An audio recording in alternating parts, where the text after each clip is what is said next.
नमस्कार, news exchange में आपका स्वागत है और मैं हूं पूजा राज। दोस्तों, आज का मुद्दा कुछ नया नहीं, बरसों पुराना है, जो हर बार अलग तरीक़ों से सामने आ जाता है। इस बार यह मुद्दा महाराष्ट्र नवनिर्माण सेना मतलब एमएनएस के प्रमुख राज ठाकरे की वजह से फिर से सुर्खियों में आ गया है। एमएनएस के प्रमुख राज ठाकरे ने गंगा नदी की सफाई पर कुछ सवाल उठाए और बस फिर क्या था, मच गया बवाल। तो अब जानते हैं कि असल में हुआ क्या था। एक्चुअली राज ठाकरे साहब ने कहा कि गंगा का पानी इतना गंदा है कि वो उसे छू भी नहीं सकते, पीने की तो बात ही छोड़ दो। और ये बयान उन्होंने एमएनएस के 19वें स्थापना दिवस पर दिया, मतलब पब्लिक इवेंट में कैमरों के सामने, और वो भी तब जब उन्हीं की पार्टी के नेता बालानंद गावंकर जी महाकुंभ से गंगा जल लेकर आए थे। और राज ठाकरे साहब बोले, भाई ये तो मैं पीने वाला हूँ नहीं।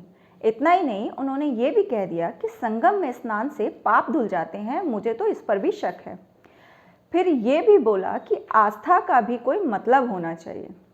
बस फिर क्या था, हंगामा मच गया। कुछ लोगों ने तो उन्हें सनातन विरोधी तक कह दिया। शिवसेना के नेता आनंद दुबे बोले ये हिंदू धर्म का अपमान है, और बीजेपी के नेता तुषार भोसले जी ने कहा कि महाराष्ट्र की जनता तो इन्हें वैसे भी घर पर ही बैठा देखना चाहती है। यहाँ सवाल ये उठता है कि राज ठाकरे जी सही कह रहे थे या ओवर रिएक्ट कर रहे हैं। एक तरफ सीपीसीबी की रिपोर्ट्स कहती है कि प्रयागराज में गंगा के पानी में फीकल कॉलीफॉर्म बैक्टीरिया बहुत ज़्यादा है, यानी गंगा का पानी पीना नहीं बल्कि नहाने के लिए भी ठीक नहीं है। लेकिन यूपी सरकार दावा करती है कि वैज्ञानिक जांच में गंगा का पानी स्नान के लिए एकदम सही है। वहीं सीपीसीबी की रिपोर्ट साफ साफ कहती है कि महाकुंभ और उसके आसपास के सभी जगहों पर पानी नहाने लायक बिल्कुल है ही नहीं।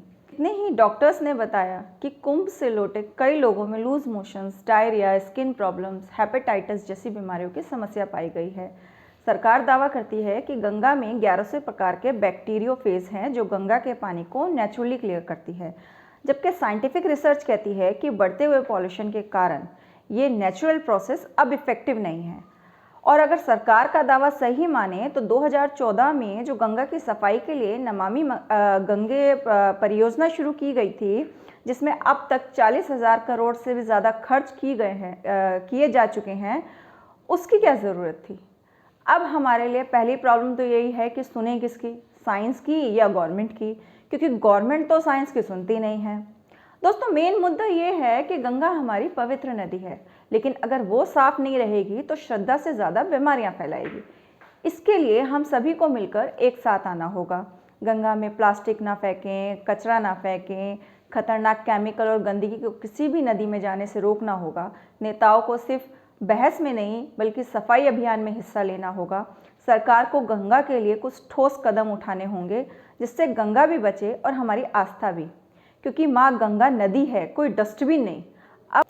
अब हमारा आखिरी सवाल है आपसे, क्या राज ठाकरे साहब ने सही कहा या किया, या सिर्फ विवाद खड़ा कर रहे हैं? आप अपनी राय हमें कमेंट करके ज़रूर बताएं। वीडियो को लाइक, शेयर एंड सब्सक्राइब करें। बहुत बहुत शुक्रिया, धन्यवाद।